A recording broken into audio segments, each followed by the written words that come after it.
Voilà, donc bonjour à tous, j'espère que vous allez bien. Nous allons commencer tout simplement la rédaction du chapitre 2. Alors le chapitre 1 a été mis en ligne sur Scribd et sur Wattpad.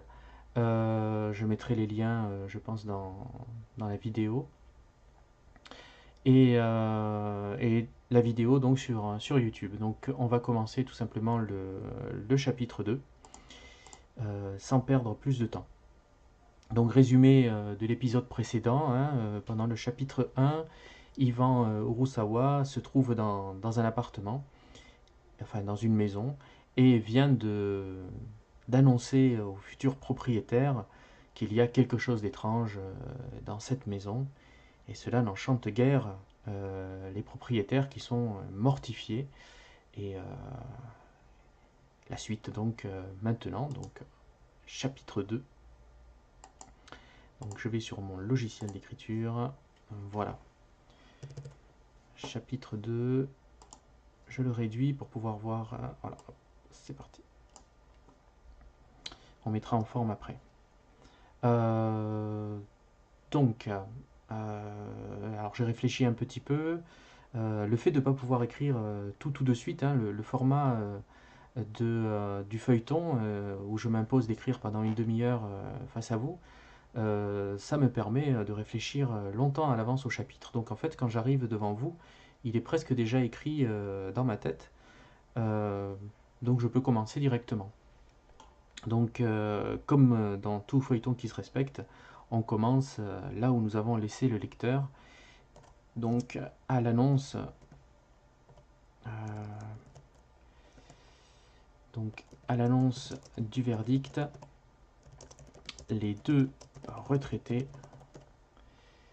euh, poussèrent, euh, hop là, voilà, poussèrent ensemble, à l'unisson c'est mieux, poussèrent à l'unisson un petit couinement,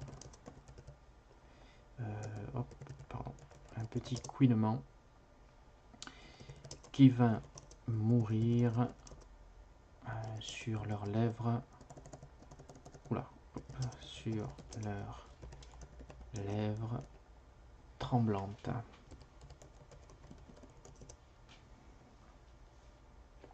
Voilà. Donc Ivan laissa retomber ses bras et se tourna vers eux d'un seul bloc. D'un seul bloc, point, à la ligne. Heureusement, hein, puisqu'il vient de leur annoncer qu'il y avait quelque chose qui n'allait pas, hein, effectivement, dans la maison. Donc, heureusement, je suis là pour cela.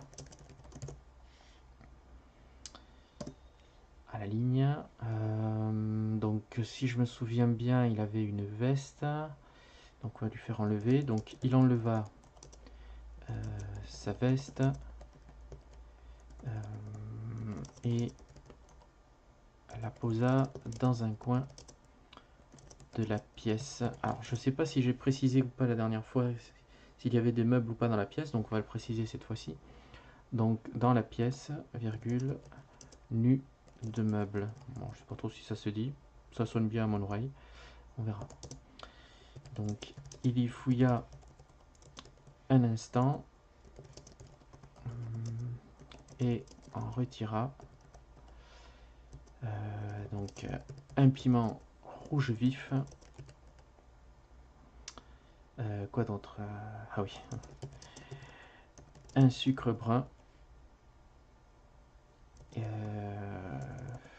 une minuscule fiole contenant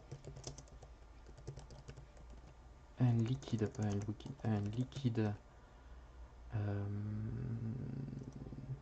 à l'origine indéterminée,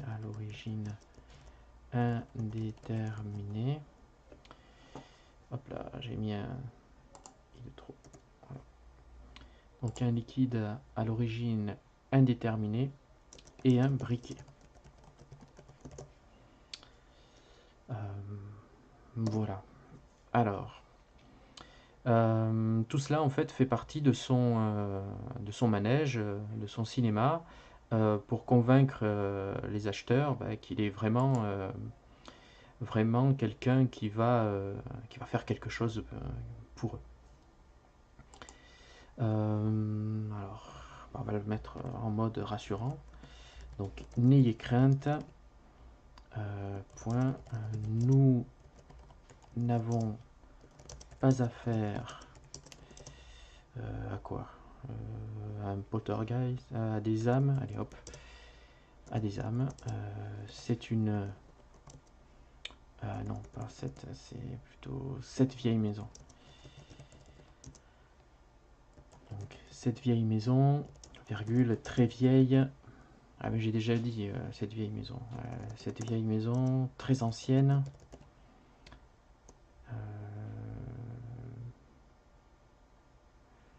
Non, pas. Non, non, c'est une vieille maison. Ouais, plutôt c'est. Ouais.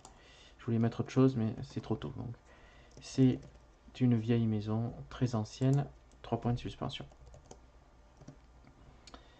Donc, Yvan décapsula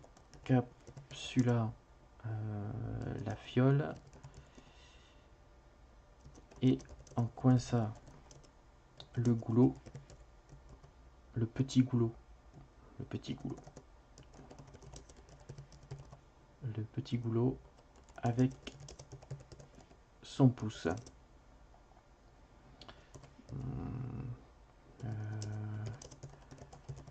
Tout en parlant, il en jeta quelques gouttes. Tout en parlant, il en jeta quelques gouttes aux quatre coins de la salle. Salut Cricru, j'espère que tu vas bien et j'espère que tout se passe bien. Merci d'être là. Donc quelques gouttes au coin de la salle. Alors la dernière fois j'avais remarqué que lorsque j'arrivais à un certain moment du texte, on ne voyait plus le texte. Donc je vais le remonter légèrement pour toujours l'avoir en haut afin de vous faciliter la vue. Donc voilà. Hop, donc normalement ça devrait être bon là. Voilà. Content que tu ailles bien. Alors j'en étais où? Ah oui, donc en fait il faut imaginer, hein, il a coincé sa fiole et puis il est en train de verser quelques gouttes ici et là dans la pièce. C'est quelque chose qui vient en fait dans ma mémoire parce que quand j'étais jeune, adolescent, je faisais du rugby et chaque fois qu'il y avait un match, je voyais, j'habitais à Lourdes, je voyais l'entraîneur qui prenait sa fiole et qui allait aux quatre coins. Donc c'est une fiole d'eau qu'il avait été chercher à la grotte de Lourdes et il l'a placée aux quatre coins du terrain pour porter bonheur ou au moins éloigner les mauvaises blessures.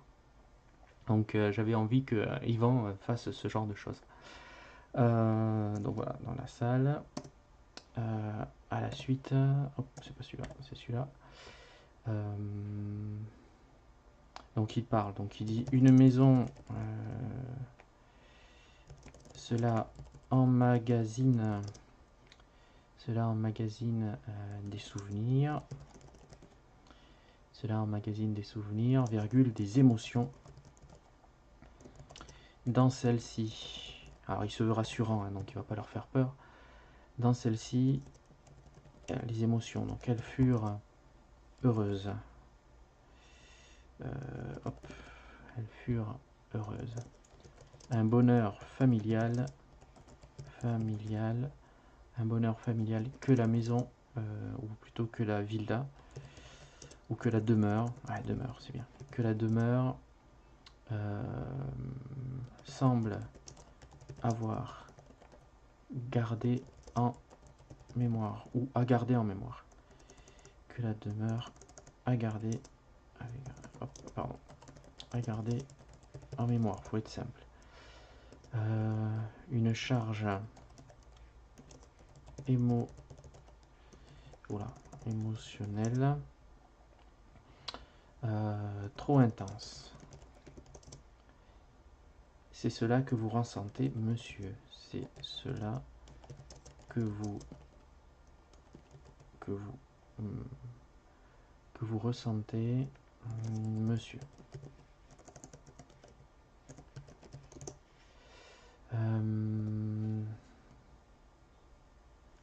Du coup, il va faire ça dans toute la pièce. Donc, l'homme, enfin dans toutes les pièces. Donc, l'homme les laissa seul quelques instants, finissant son tour des diverses salles. Et là, on va mettre de la villa, comme ça, voilà, de la villa. Il revint, enfin, il revint pour s'agenouiller au milieu du salon.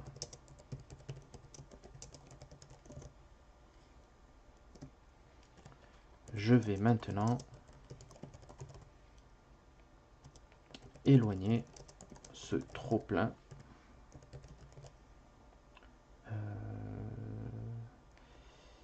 Virgule. Ce trop-plein de quoi? Bon, on l'a dit, d'émotion. Donc ce trop-plein et permettre à la bâtisse de vous accepter. 3 points de suspension. Et donc maintenant, ben, on va essayer de voir Yvan en train de se mettre en action. Donc Yvan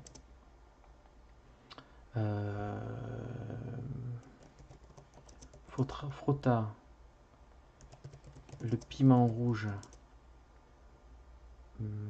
contre le carrelage. Alors, je vous explique ce que c'est et d'où ça vient. En fait, je suis d'origine sud-américaine et dans le pays d'où je viens, donc le Chili, il y a ce qu'on appelle le santigual. Non, normalement on le fait non pas sur les objets ni les maisons, mais sur les personnes. Pour ça, on utilise un vecteur. Donc le santigual, c'est enlever le mauvais œil à quelqu'un, enlever la surcharge. Voilà, donc c'est des choses auxquelles croient certains membres de ma famille. Donc j'ai voulu le remettre dedans, sauf que cette fois-ci c'est exagéré puisqu'il va le faire à une maison. Donc ce vecteur, ça peut être, enfin cela doit être quelque chose de vivant. Donc en l'occurrence un fruit. Enfin quelque chose qui, voilà, un fruit organique quoi, un fruit. Voilà. Donc ici un piment. Et à la fin, le piment, on le brûle. Alors, on le brûle face à une. Enfin, je ne sais plus trop, je me rappelle plus trop. Donc, il le brûle et une fois brûlé, bah, voilà, la fumée et le mal qui s'échappe de ce qui a été retiré de la personne. Donc voilà, donc ici, Yvan va le faire, mais sur une maison, et on va exagérer bien sûr les choses. Donc, Yvan frotta le piment rouge contre le carrelage. Donc en murmurant alors des litanies, des phrases, des litanies, ouais. Des litanies qu'ils n'arrivèrent, qu'ils s'y sont plusieurs, qu'ils n'arrivèrent, qu'ils n'arrivèrent pas à saisir ou à entendre. Saisir, c'est mieux que entendre. Qu'ils n'arrivèrent pas à saisir. Hop là. Donc il se releva comme terrassé par une grande fatigue,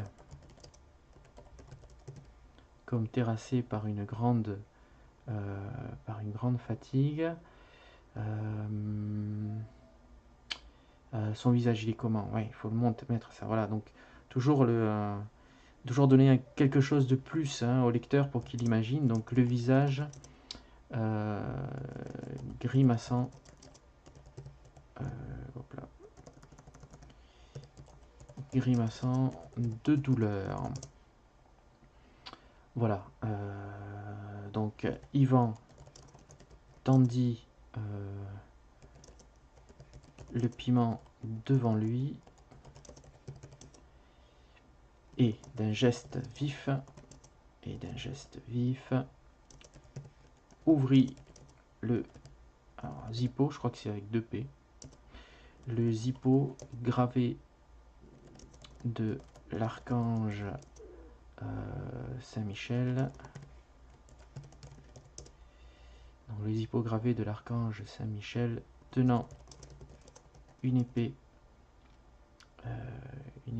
des 2 mains, virgule, non pas virgule, si, virgule, lame vers le bas. C'est un zippo que j'ai vu une fois dans les mains de quelqu'un, il m'a particulièrement impressionné. Je l'ai trouvé très joli. Ça va bien ici pour ça. Voilà, symbolique. Donc point. On pouvait y lire la devise. On pouvait y lire la devise. Hop, Veritas Animus. Donc la flamme jaune ondula autour du piment.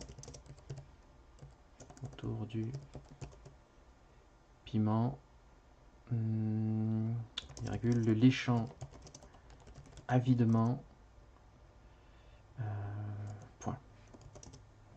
Sinon ça ferait une phrase trop grande. Donc un étrange parfum à la fois doux et piquant envahit la pièce. Ils regardèrent le légume se consumer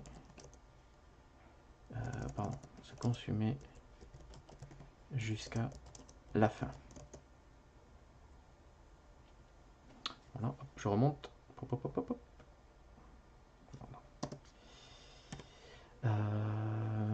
Non, on va pas le faire parler tout de suite. Donc Yvan mit les restes dans un mouchoir. Et l'enfouit au fond de sa poche. Donc voilà, vous n'avez plus rien à craindre. 3 points de suspension. Promenez-vous dans la résidence. Dites-moi ce que vous ressentez. Donc les Parisiens firent le tour de la propriété,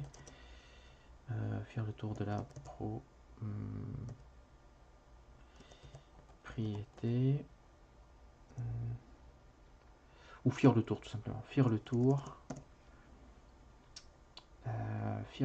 et revinrent, revinrent vers Yvan avec un soulagement évident. Bon, ils sont contents, hein. Hop, effectivement, ils ne ressentent plus rien. C'est beau. Les forces de l'imagination. Donc c'est parfait. Merci beaucoup, monsieur. Ils voulurent lui serrer la main, mais il avait encore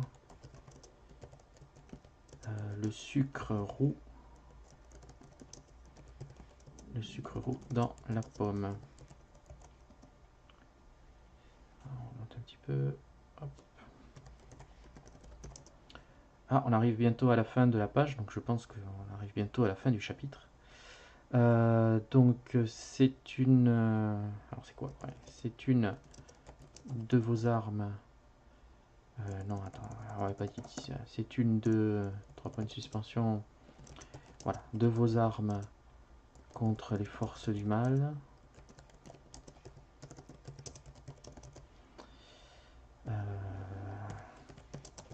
De quoi? Ce sucre? Ah non, c'est pour moi. C'est pour moi. Hop, Yvan croqua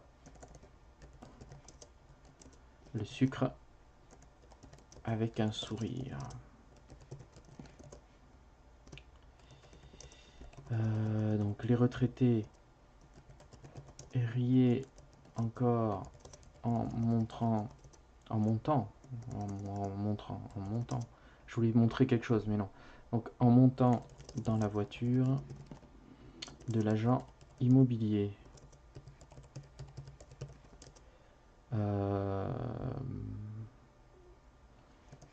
Point. Donc Yvan resta seul sur le seuil. Donc là, on va essayer de, voilà, d'accrocher le lecteur une nouvelle fois pour qu'il tourne la page. Donc il faut que je réfléchisse. Donc Yvan resta seul sur le seuil. Donc on va, pourquoi il reste? Donc pour faire un dernier tour. Pour faire un dernier tour et fermer la maison.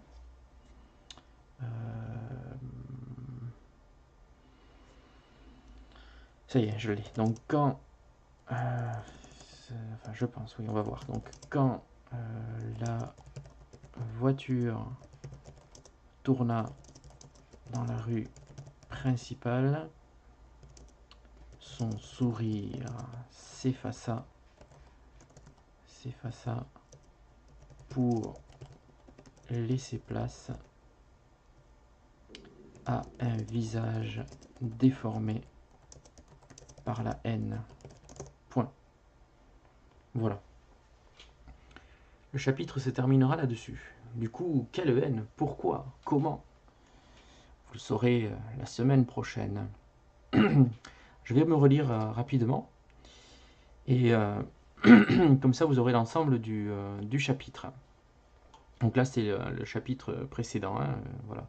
Vous aviez raison, il y a quelque chose dans cette maison, dit-il d'une voix inquiétante, rauque et profonde.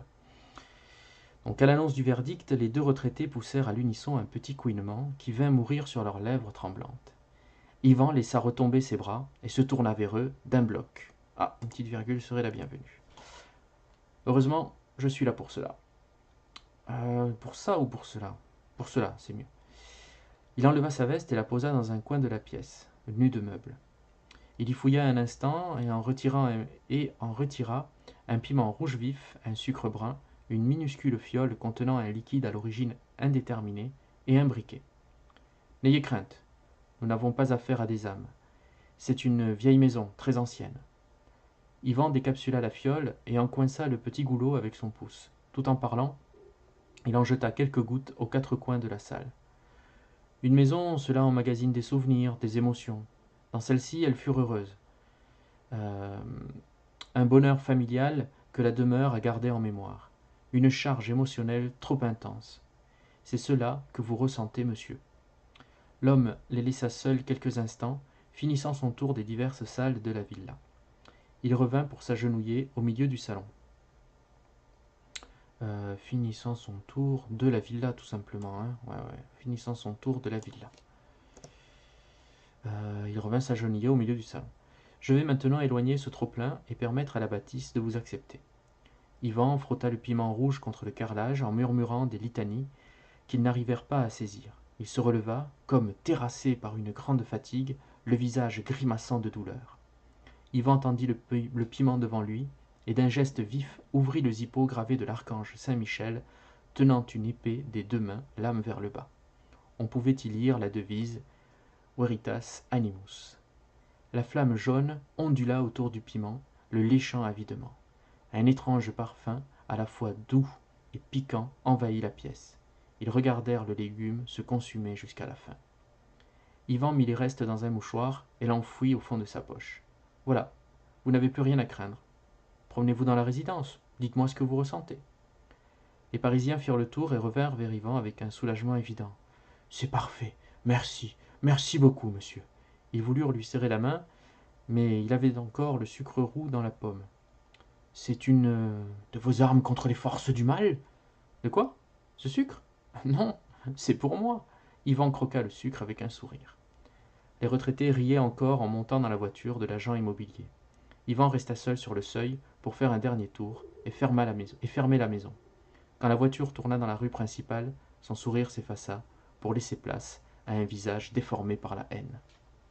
Bon, il marche bien, il fonctionne bien. Donc voilà, donc je vais l'enregistrer pour pas faire une fausse manipulation. Voilà, c'est enregistré. Est-ce que vous avez des questions ou pas? Sinon, on va arrêter là et on reprendra donc la semaine prochaine pour le chapitre suivant, le chapitre 3, où cette fois-ci, on va voir pourquoi Yvan a cette haine, contre qui, et comment il arrive à la gérer. Voilà, bon. Hop, je regarde. Voilà, donc c'est bon. Écoutez, si vous n'avez pas de questions, je vous remercie d'avoir assisté, d'être venu et d'avoir assisté à cette écriture. Je vous dis à la semaine prochaine. Et puis vous retrouverez donc ce chapitre sur YouTube et sur Scribé. Et n'hésitez pas à poser des questions, que ce soit ici ou bien par mail ou par Facebook. Voilà, merci beaucoup. Au revoir.